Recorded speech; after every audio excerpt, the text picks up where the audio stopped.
Welcome to the Texas Oil and Gas Podcast, the show dedicated to bring you the news from the oil patch deep in the heart of Texas, with your hosts, Ryan Ray and Josh Shelton.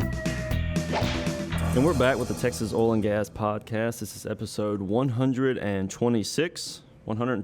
I'm your host, Josh Shelton, with my friend and co-host, Ryan Ray. Ryan, we have an excellent set of reviews, one in particular that I'm excited to get into. Whoa. You didn't even give me a chance to speak. Wait, I can't complain. I'm sorry. I'm not going to complain. Go ahead, Josh. Well, we're up to 167 five-star reviews. So let's just get that out there. 167. Yeah, 167. And we're going to get some shirts made up. Nathan Phelps, as he's been dubbed now. Nathan Phelps, Polar Plunge 2020. We're going to get those shirts made up. Probably get like a limited edition, like 100. We'll have the details for you guys by next show where you can pick up one of those shirts at. But anyways, Josh, go ahead with the reviews. We're at 167 5-star. Need to get to 200. Help a brother out. Let's see Nathan get cold and wet. Yeah, 167. We've gotten several in the last week since we asked for them.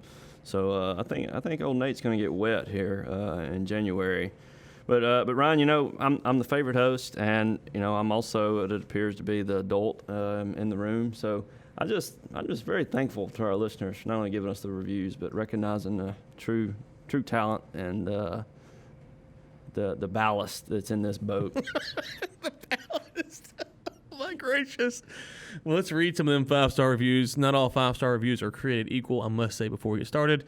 Hitting the refresh button, 5-star, Oil and Gas for Life, 1984. I find myself often checking for a new episode. This podcast is excellent. If you find it hard to love the industry you work within because maybe you don't have the attention span to read all that's out there, these guys do a great job picking out important topics going on. Many times I picked up information for this podcast just to research further. Josh and Ryan are so real, so easy to understand, and passionate about energy. You won't be disappointed. Thank you, Oil and Gas for Life, 1984.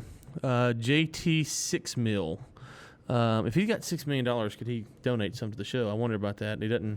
That could be like a sponsorship for a year. Yeah. Maybe that's a subtle offer. Yeah, we will take that for the show. 5-star review. Josh, Ryan, and Nate do it. What? Did he give Nate credit on the show? He did. We're going to cut that out. Josh, Ryan, and Nate do an amazing job of staying on top of current topics related to the Texas and Mid-Con oil field. Meeting up with them in person is just the icing on the cake. Keep up the great work, fellas. I don't know who this is. Do you know who this is? I guess we met with him or her. Let us know. Reach out to the bat line, 318-599-9192. Just curious who that is. This one, 5-star, to the lake. This is Joe Baxon instead of Bo Jackson, like that. These guys are all jumping in the lake. Joe, I hope you're wrong, but Nate does. I hope you're right about Nate. It's exquisite oil and gas commentary from a couple of simpletons. It started off really good there. The simpletons I'm not too sure about, but that's okay. This is from Ray Ganowski. As a business development professional, this podcast is very helpful in understanding where the market is going. It is surprising that a couple simpletons can articulate such great analysis, but also encouraging that anyone can grasp the oil and gas market. That feels like it's a compliment. It feels like it is. Do you think it is? Yeah, it's got a couple of subtle digs in there for sure, but I mean, we'll take it. We'll take it with 5 stars. You can say a lot of bad stuff for 5 stars. Let's see here. I can't pronounce this one. This is a bunch of consonants. There's like one vowel in here, but AGCRCRCRB, whatever that is. Great podcast. I don't know how to pronounce it. This one was a disappointing 5-star, but we'll read it. Josh and Ryan are a lot of fun to listen to. I'm new to the oil and gas world, and their podcast has really helped me get up to speed. Even though Ryan complains a lot. We can continue on. He really knows what's going on in the oil and gas industry and can explain it well for the masses, and it's fun to listen to. This is hard. Whatever your name is, I can't say it. Josh, as the adult in the room, balances the show well with his great insights. Keep up the good work, guys. Like that one hurt. Do I complain a lot on the show? Is that what happens here? I'm going to be positive today. I'm going to be excited. I'm not going to mention how hard it is to deal with you two offline. I'm not going to mention what it's like pulling teeth to get stuff done in this office. I'm not going to bring up any of that stuff. I'm not going to talk about the communists that are running for Democratic office. I'm not going to talk about how governments are going to tax us to death. I'm not going there today, guys. I'm going to be positive so that this person can get the full Ryan Ray experience. And finally, Silly Willy 7, Nate needs to swim, comma, Josh also needs to swim, and that is the 5-star review we're looking for right there. Now, if you wanted to reverse about Josh complaining and Ryan being the adult, you can do that as well. But a lot of good stuff. Some hurt, Josh. Some hurt. Some of those kind of dug deep. I complain a lot, so I'm not going to complain. I'm going to be thankful for the 5-star reviews, but not as thankful as I would be if we got to 200. So please go make that happen. We'll get some shirts made up. Not sure how many it's going to be, 10, 100, 200, but it'll be a limited edition, and we'll put those on sale. Of course, if we get to 225? What's the number? 225? If we get to 225, then we'll probably get another shirt made up with 3 heads on a block of ice or something like that, because it's going to be freezing out there. So anyways, 200 is the magic number. Please get us there by the end of the year, and Nate Hansen, or Nathan Phelps, as we call him around the office now, we'll go polar plunging into Lake Granbury, and it's going to be cold. It's going to be cold. One of the things I thought about Josh, we haven't promised him a towel. We hadn't given him the day off. We just said, would you do this if we got 200, and he agreed. So there's a lot of things that he didn't negotiate for. He should have up front. So yeah, that's gonna be a long day at the office. So we haven't picked a date, Nate. Have you looked at the calendar to see what date will work for you? Now this is subject to change, because let's say we get to January and we look at it and the date is going to be 70 for some reason, and the next day is going to be 20. Well, we're gonna move it to the 20 degree. I'm thinking January 7th or 8th would probably be the best day, depending on, again, whatever the coldest day of the month is going to be. Well, Ryan, Monday the 6th, Tuesday the 7th, and Wednesday the 8th, I'm planning to have one of my grandmothers die, so I'm going to have to be at her funeral. Wow. Those 3 days. The 9th through the 16th, I'll probably have the flu. And the 17th through the 31st, I'm slammed, man. I'm sorry. You're busy those days. Can't do any of that, yeah. Wow. I'm sorry. Our Sphere Global takes he said January 1st he was available, right? We usually take that as a holiday, so we're going to have to just cancel that as a company holiday this year. So January 1st was no longer a company holiday because Nate's available that day. And so we can cancel company holiday for Nate. So good deal. Okay, we got that worked out. January 1st, it sounds like we're going to do cancel that as a company holiday. Anyways, Josh, let's get to the show, and a lot to cover. Yeah, so the first article we got today is an article from Houston Chronicle. It's got a couple of nuggets in it. The first one is starting with the title, Privately Held Mewbourne Oil Competes with Permian's Big Boys. So Mewbourne is out in Hobbs, New Mexico, and they are running, I believe, 9 rigs in New Mexico alone. They're competing as probably the biggest privately held company out there. They are competing with Endeavor. And in the article, it mentions that Endeavor is actually up for sale. Big oil companies such as Royal Dutch Shell, Chevron, and Exxon are considered among likely buyers. Now, I honestly, looking at this, I think Chevron's been kind of on the radar for me for a few months. I feel like they would be the most likely at this point, but do you want to put a jump in the lake wager on that too? No, because Exxon is the over/under favorite, I would say, but Chevron just seems to be the more likely for me.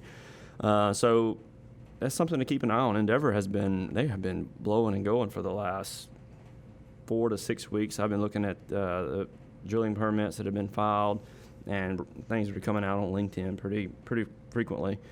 But Mewbourne, they're one of the quiet companies out there that just keep on producing at a high level. I believe they have here, they're the lowest break-even cost at $29 per barrel break-even. So they're running a very efficient machine, and they're producing just at a fantastic rate. It's going to be interesting to see kind of how they're positioning themselves and what they're going to continue to do. I know they have big plans for the next year or two. It's going to be interesting to see how they develop this out. Yeah, one of the things about the article that I found amusing was it said that they're not for sale. So does that mean that they are for sale, but they're saying they're not? It's kind of like that reverse psychology thing. So will we see an article in 3 months that Mewbourne was sold or not? I don't know, but I think there's a lot of things that we talk about the executive team. Can they do stuff? And if you look at kind of their portfolio, they were a natural gas company. They've transitioned into oil, a little bit more lucrative. According to Rystad, as you mentioned, they potentially have one of the lowest break-even costs at $29 a barrel, which means that they can ride this thing out for quite some time. They say in here that they have a long-term strategy, and I tend to believe them because they've been around for, like you say, a little while. And if you take them at their face value, they're not looking to sell. That's important because so many of these E&Ps, especially private held ones, they're coming in, and we talked about this a while back, Josh. The kind of idea of you come in, you drill out, and you flip it. Okay, well, these guys, they're not looking to flip it, so that means they got to make money month after month after month, year after year after year.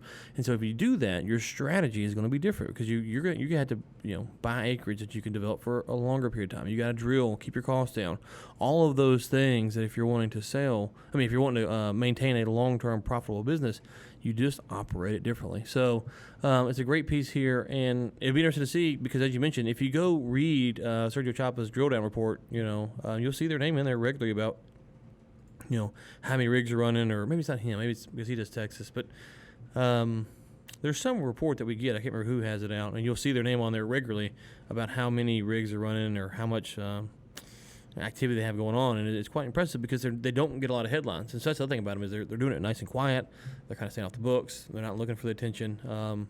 And so be interested to see how they stack up a year from now. If prices are higher, there is more of an appetite to buy companies like this. If they will stay true to their ways, or if they will, I don't blame them, cash out and take that check. Yeah, definitely gonna be interesting to see. And for those, it mentions in here that they were founded in Tyler.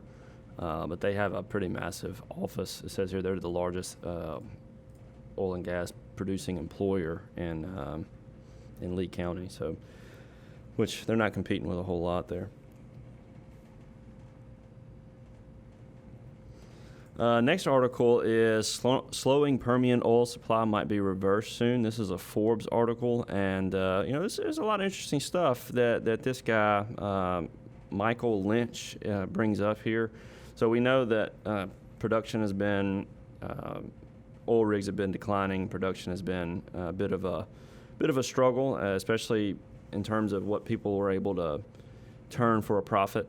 And this article goes in and talks a lot about the pipeline supply that has been put online and how this is going to affect overall production, and that what we're seeing now is a result of a lack of pipelines that had been in place for, a year, and that has been dealt with. So interesting take here, Ryan. What do you think about Lynch and some of his predictions about possibly seeing an uptick in production? No, I liked what he was saying on some level because he is kind of getting outside of the normal talking points. He talks about the ability to sell your product in a pipeline at a better rate than what you could before. Okay, because now the pipeline rates are going down because we have so much spare capacity, whereas 2 years ago we were at max capacity. So there's different metrics that he's looking at, saying that these are the things that could lead to not only the oil company is more profitable, but substantially more profitable depending on how it shakes out. So the price could rise. They're selling their product through the pipeline at a better rate. If it does that, it could help them rebalance their budgets and rebalance their sheets in a way that you don't traditionally think about. You think about cutting costs. Well, he's saying that actually they could actually increase their profits through the pipeline deals that they can strike. And that's an interesting concept because if that works itself out, then you could, while you're decreasing your costs, you could increase your profitability through a certain area. Well, then you're double dipping, right? Because you're cutting your overhead or your cost, and you're increasing your profitability. That expedites things. So, like if you have a lot of debt at your house and you're trying to pay down your debt, so you cut down your costs, and then if you get that second job, well, now you've expedited that process. And so, I thought that was a very interesting point that's not getting talked about enough, at least. Yeah, he mentions here too. Here's a good little point he makes. The implication is that more pipelines will translate into something like $15 billion per year in additional revenue for producers.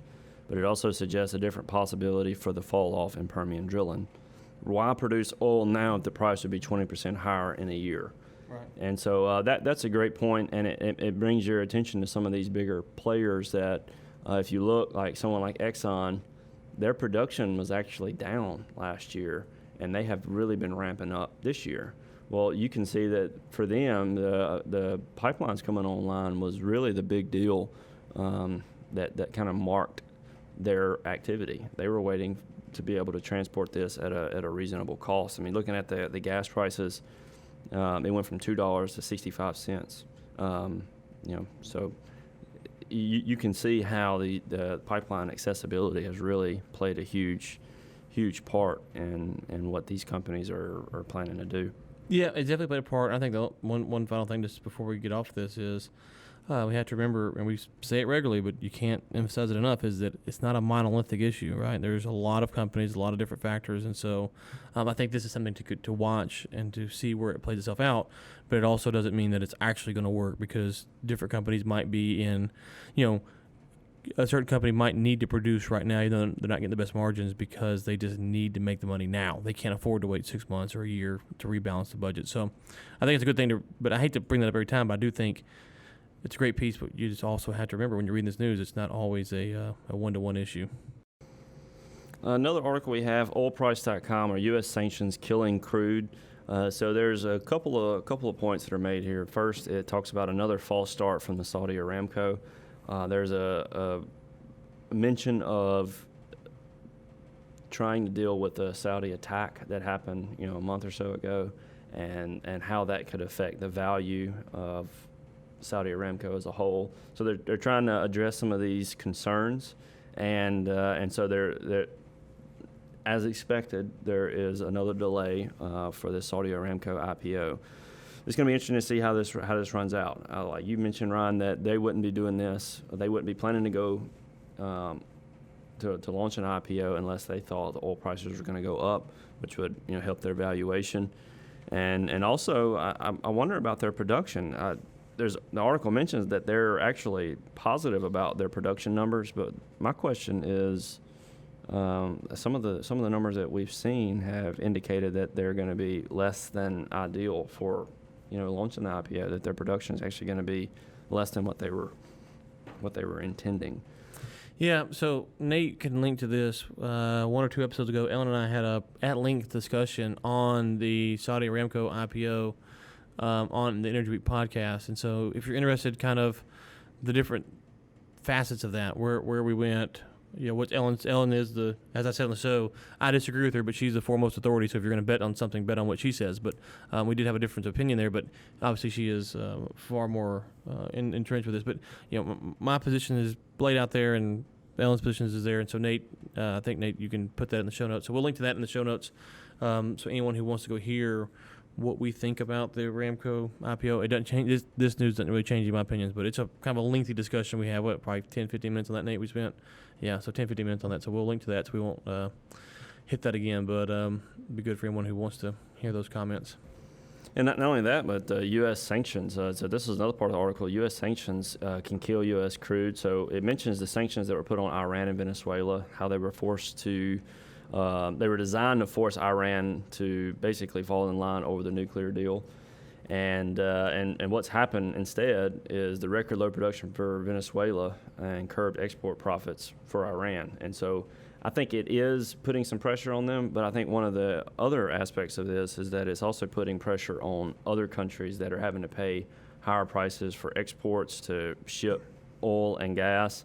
And that, in turn, is, according to this article, having an effect on the Texas side of the oil and gas.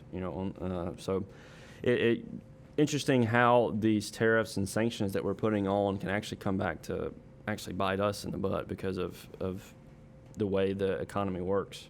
Now, see, Josh, you have teed it up for me to complain about government, but I'm not going to do that today. You're not going to complain? I'm not going to complain. I'm thankful that we have a show to talk about these issues on, and I am thankful for the law of unintended consequences, that when you do something like a tariff, theoretically it might have unintended consequences.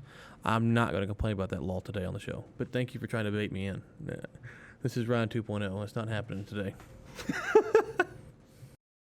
Well, there's a couple of comments also about some of the crypto moves that China's making. I know this is Texas Oil and Gas show, but some people have some theories on how crypto will be involved in the oil and gas industry at some point in the future. Right now, China accounts for about 60% of the world's Bitcoin mining. I did not realize that they had that much of the Bitcoin mining. That was surprising. Yeah. I mean, I'm not a crypto guru, so it doesn't, if that's not news, then okay. But for me, it was news, and I was kind of surprised. It was by that. news for me. Yeah. Yeah. And Ryan, before our guest comes on, we have a couple of things to mention in the roundup. But first, I wanted to mention Schlumberger takes a $12.7 billion goodwill hit from past acquisitions. So this was quite an astounding article. I didn't expect such big numbers. Honestly, when I first saw it, I was shocked. So the only thing I want to make a quick comment on this, because as you said, we got the guest coming on. I don't know. There's a quote in the article. I'm not exactly sure who this is from, the consulting firm or from Schlumberger. But anyways, it says better to rip off Band-Aids sooner versus later.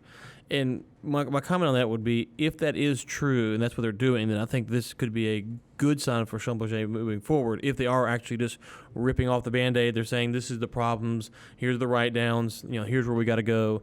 If that's what actually happened here, it could be a really good sign, because you kind of told everyone, okay, here's the problem, and now we know how to fix it, or we're working on fixing it, rather than trying to string along investors for quarter after quarter, year after year. So that's the thing I think to follow here is as we move on, did Schlumberger actually rip the Band-Aid off and begin to fix the problems, or was it a misdiagnosis of the problem? So I thought that was an interesting way to put it, in the proper way potentially to handle things is just to rip the Band-Aid off and get going. So that's, for me, I thought was interesting moving forward on that. I thought one little point I wanted to make that was interesting to me is that Schlumberger's stock climbed as much as 4.1% in New York trading and was up 2.3% at 32.62 at 11:39 a.m.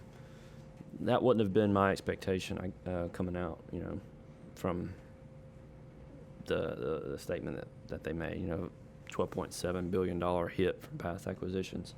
But apparently them dealing with it is being seen positively from Wall Street, is what I would take that to mean. And we have one. Because it says in the article the write-downs led the company to post its largest net quarterly loss in at least a decade. So yeah. Yeah, it's surprising that you would see the stocks actually respond positively with that. That just doesn't. Maybe my intelligence level is causing me to simpletons, baby, simpletons. Simpletons, yes. Okay, simpletons. Yeah, I'm not. Let's just we simpletoned it up. All right, so there's a couple of things that I'm going to link to the show notes here. Hart Energy had an interesting article with kind of a report on Permian operators delivering strong production. It mentions Apache Corp and some of their production. They were running 12 rigs, 226,000 barrels or equivalent per day during the second quarter. So Apache had some good numbers. Alpine High, which is, I believe, a subsidiary of Apache. Alpine High also averaged 5 rigs and 2 frac crews and placed 26 wells of production during the second quarter. Yeah, and I think, let's see here. I want to say I've got a Speakner quote for us, Josh, before we get to our guest.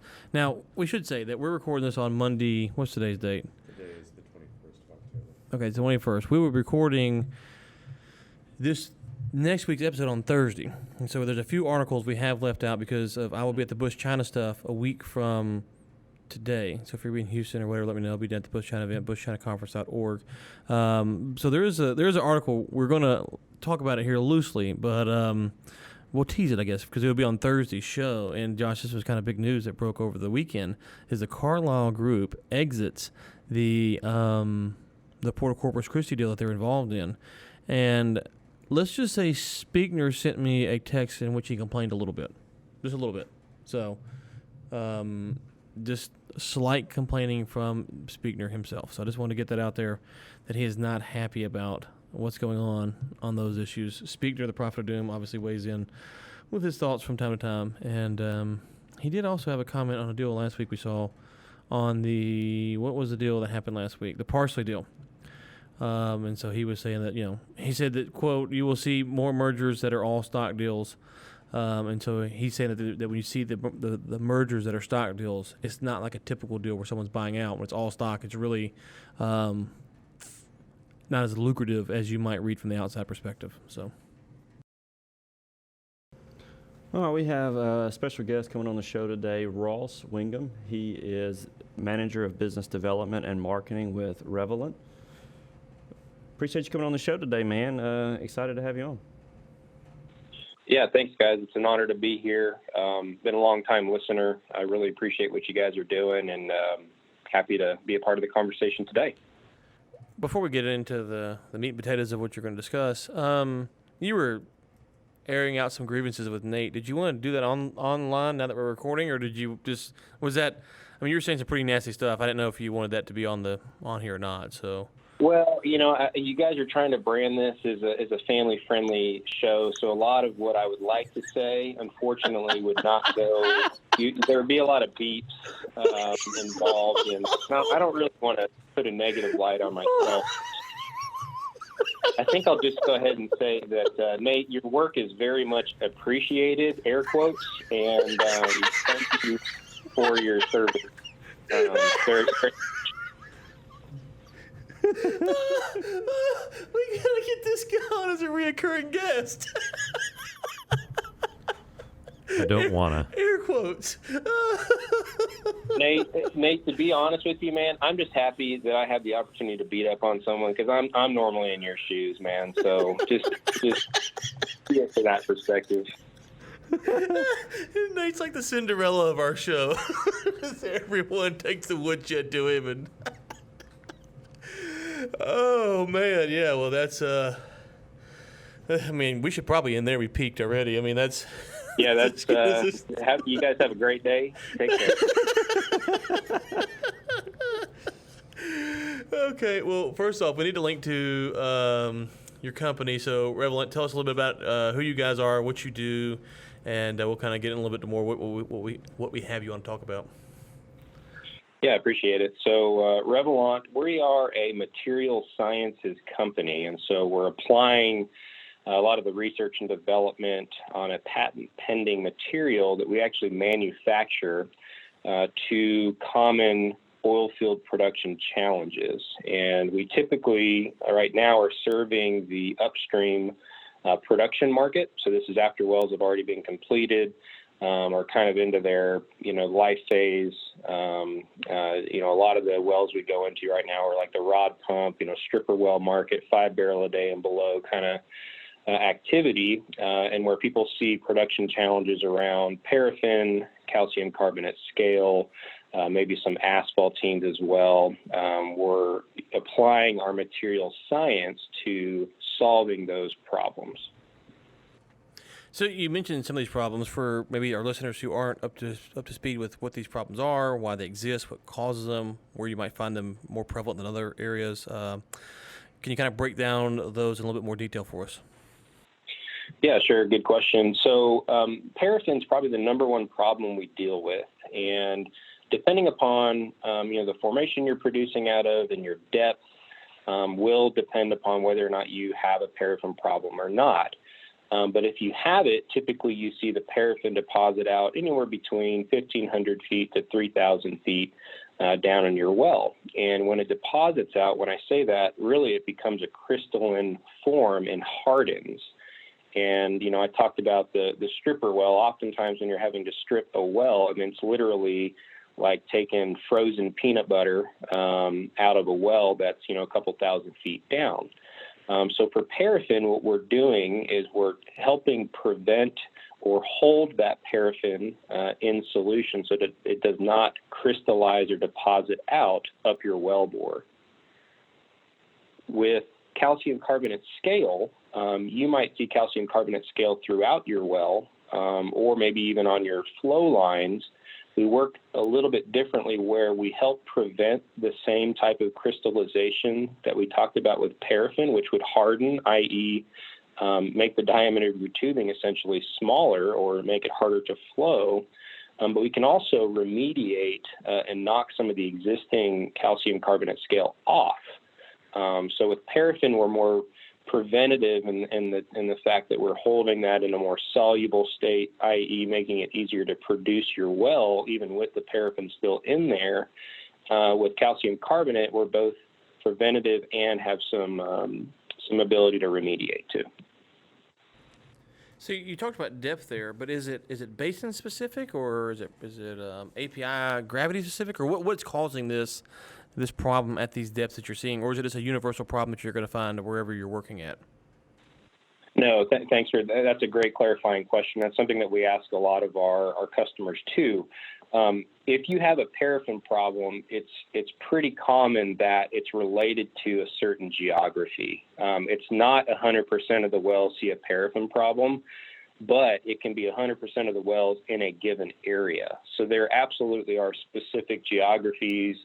I don't even want to say a specific basin. It might even be more isolated to a certain part of that basin where you do see more paraffin or calcium carbonate scale produced. And that's typically where we serve those markets. So yeah, you can't paint a broad stroke. You kind of have to know and listen to the customers on where these problems are most commonly occurring. And then obviously we're trying to use that data now to become more predictive. Hey, Mr. Customer, if you've got a well that has paraffin, well, guess what? In your backyard, we have 3 tools installed that have helped to deal with that. And it's a pretty, prolific issue within your given geography. So one of the things we were talking about before you came on the show was, we've talked at length about, producers that are cutting costs, and there is some theory now about how they can increase profitability. It seems like you guys are on the cost-cutting side because you, while also might tap into that increasing profitability because you're reducing a problem. Obviously, your guys are charging for your service, but in doing so, you're hoping to increase profitability as well. Is that a good synopsis? Yeah, I mean, that's a big part of our value proposition. And, I know some people roll their eyes about value propositions, but I mean, this is what it comes down to, guys. So if you have a paraffin problem or these production challenges, like I've mentioned, there's only been, a handful, and you could probably add maybe 2 or 3 on top of that, of options to get rid of these or to deal with these. And so there's a common methodology in the market that people use, and they've just automatically assumed whatever cost is associated with those methods as kind of the norm, okay? So we come in, enter Revelant with our Intercat technology, and we kind of have a different spin on it. So there is a cost to our tool to install in a well to help with these problems. However, it's really a paradigm shift is what we're selling. It's actually getting someone to believe that there is another way other than their common methodology to deal with these problems. Now, what does that mean from a cost perspective or an LOE, lease operating expenses perspective for the customer? Well, for example, we ask our customers to suspend the chemical program that might be used for treating a paraffin because, it's twofold. It's one, because we've seen that when you use an existing methodology to get rid of paraffin-like chemical, for example, and I'm just using them as an example, I'm not going to beat up on them, but when you use that with our technology, it's kind of like 2 different forces battling for the same result. And so we found that when you just use our tool and you eliminate the chemical usage, we've actually seen a lot more efficient usage of our tool. But I always like to think from the customer's perspective. Okay, if Ross comes in and wants to sell his Intercat tool to me, and I run chemical and the Intercat tool, and say that well sees success, say we did solve the paraffin problem, how does that client know whether or not it was the chemical or it was Ross's tool that he sold me?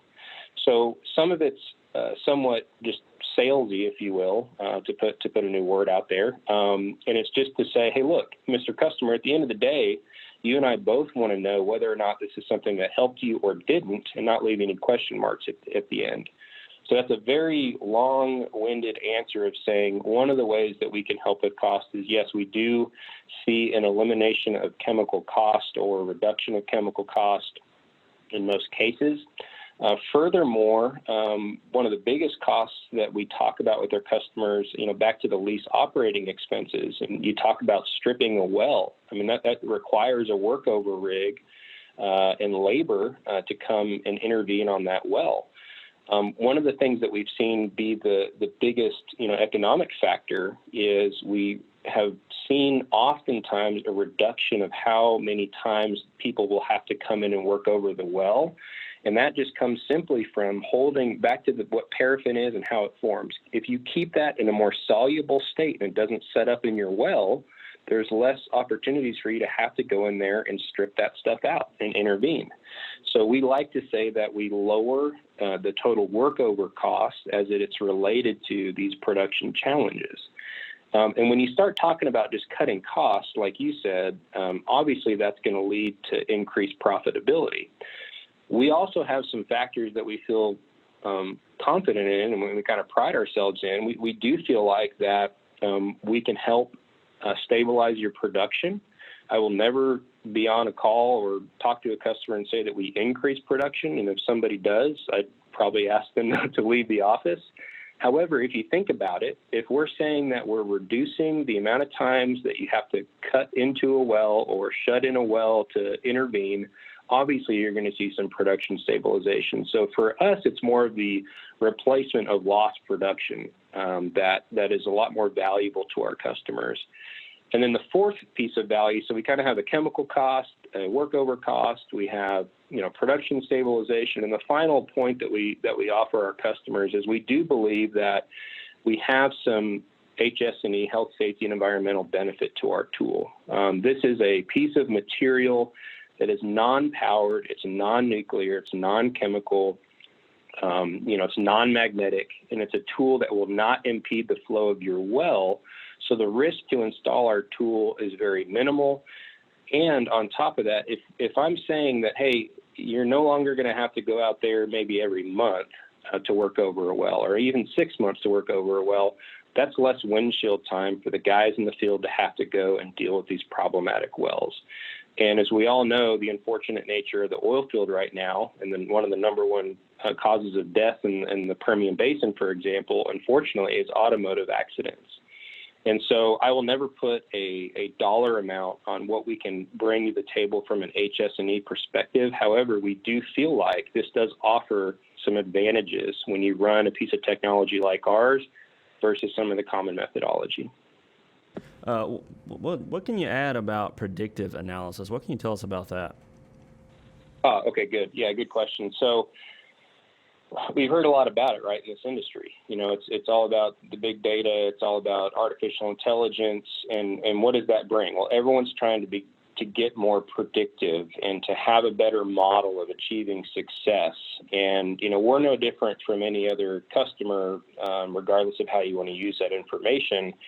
When you talk about, a specific area in a geography having more of a prolific paraffin problem than others, well, in that case, we want to become more predictive in being an educational resource for maybe a producer in that same area that's using some of the common methodology I talked about earlier and say, hey, look, there is a way to achieve success while, utilizing a less cost option.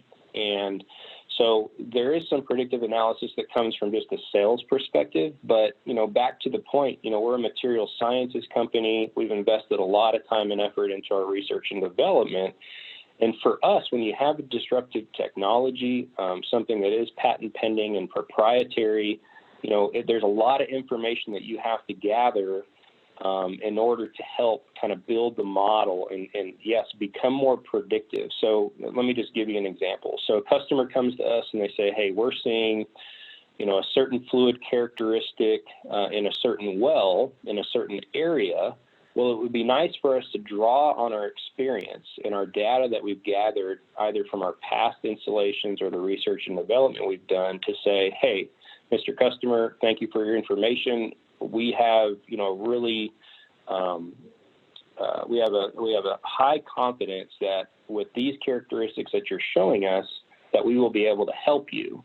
So for us, the predictive nature comes more from building confidence, not only for us as a company selling a product and selling a science, but for our clients as well. So if you can utilize that predictive analytics and however you want to define it, and some people, over science the heck out of that stuff, we, frankly speaking, we don't. I mean, we just keep a lot of information in a database, and we use real data to help us become more predictive, which brings value to our customers. That's how we're using that predictive nature that this market's going into more and more. Okay, let's start to land this bird. Tell us where we can find out more about you, your company, website, social media. If they want to reach out to you, what's the best way to do that? Yeah, perfect. Thanks. So you can obviously visit our website, revelant.com, which is REVELANT.com. Feel free to connect with me on LinkedIn, Ross Whigham, WHIGHAM. Be happy to connect with you on there. And just, if I may, give a plug to a local SPE chapter, if that's okay. Sure. I'm also on the SPE Innovate Gulf Coast chapter. Innovate is an opportunity for customers that have innovative technology or even a startup company to come and present their information. So just visit your local SPE chapter site, see if they have an Innovate committee, and feel free to reach out to us there. Okay, and the real question I think we want to know is how many 5-star reviews can we count on from you to get Nate into the lake January 2020? By the way, are y'all selling those T-shirts that I saw? We are going to sell. Yeah, we did announce it earlier on the show. Obviously, you weren't here, but yeah, we're probably going to get like a limited number and see how that goes. But yeah, we got to get to 200 5-star reviews though. We're at 167 at the time of this recording, and so. Yeah, so we got. Put me down for like an over/under at least 10. 10. I'm gonna okay. We got to make this happen. We got to make this happen. That puts us at 177 5-star ratings. Now, we did have some interesting things here. We'll let you go after this, but one person weighed in that said that Nate needs to swim. Josh also. So they didn't want me to swim, which made a lot of sense to me. One person said that I complained a lot and that Josh was the adult in the room. That one kind of stung a little bit. I'm going to be honest with you, that Josh is the adult in the room and I complain a lot. And then we were called simpletons. So the 5-star reviews probably didn't come in as glowing as we had hoped, but they were 5-star reviews, and beggars can't be choosers. And I can't complain about it because I complain too much. So if you could stack 10 on top of that 167, we'll start ordering Nate a Speedo for January 2020. Whoa! You've got me in a Speedo now? Excuse me, sir. Yeah. Can I make a suggestion that might work? Yeah, we're all ears, literally. So Ryan, so you said you're not going to get in the lake, but what I'd maybe like to see is you could be the coach for the guys in the water and have like sunscreen on your nose and be like in a canoe, like a bighorn, a microphone, loud. I'm telling you, this guy knows what he's talking about. He knows what he's talking about. This is the kind of guest we need to book more often. Obviously, he's a guest that I picked out, because he's quality. But I'm just saying that if you could find guests like I find, that would be great. Ross, we'll be sure to link to all the stuff in the show notes. Thanks for coming on. It was a blast, and thanks for blasting Nate. If you go ahead and stack them 10 5-star reviews up, that would be lovely. And good to have you on. It was nice to connect with you. For listeners, I got to talk to Ross offline a few weeks ago on LinkedIn. He's a good dude and fun to chat with, as you could tell from here today. Very good. Hey, thank you guys so much. Have a great week. Ryan, please correct me if I'm wrong, but did that man just recommend that we videotape you with your shirt off? Not everybody can bat 1,000. Let's just say that. And why are you fat shaming me on the show like that? Why are you fat shaming me? I didn't say I was fat shaming you. Maybe what he realized is of the three of us, I'm the only one who can withstand the winter with my shirt off. Maybe it was more of a compliment than anything else. You've got a body of a god, Ryan. A polar bear god, Eskimo god. All right, Josh. We got anything else, or we hit it all? I think we hit it all, huh? Yeah. Well, thanks again to Ross Whigham for coming on the show today. It was good, interesting stuff that he had to talk about there. So mainly the Nate stuff. The Nate stuff was fantastic. That was 5-star. I would utterly unsound. I would give us a 5-star review just on that content alone. It is important. We do have shirts made up. Nathan Phelps 2020 Polar Plunge. We're going to get a limited edition, a number of those printed up. If they sell out, then maybe we'll get some more. Maybe not. No promises. We'll have those details for you Thursday when we come. Well, it'll be Monday for you guys, but we're recording Thursday. So we'll have them by Thursday. We'll be working around the clock to get that. In the meantime, get us to 200 5-star reviews. We'll level off the cruising altitude at 200 for a little while, at least to January. No, keep going. Keep that slope. Keep that slope climbing, baby. Thank you, listeners. we should say this. Yes. We didn't even talk about this. We should talk about the beginning. No one's listening now. We crossed 150,000 downloads on this show. And so thank you, listeners, for that. We'll mention it at the beginning of next show because people probably have tuned out by now. But 150,000 downloads all time on this show. And so if you go do the math and divide that by the number of episodes, it is not the right per episode download number. We can tell you that because that's not how that works, unfortunately. Well, or is it unfortunately or fortunately? Fortunately. What Ryan is trying to say is that we get a crap ton of downloads per episode now, and that's pretty cool. They're up and to the right. No. So thank you guys for tuning in. Thank you for downloading the show. Please share it. 5-star review. And let's get Nate in the water. Until next time, keep climbing.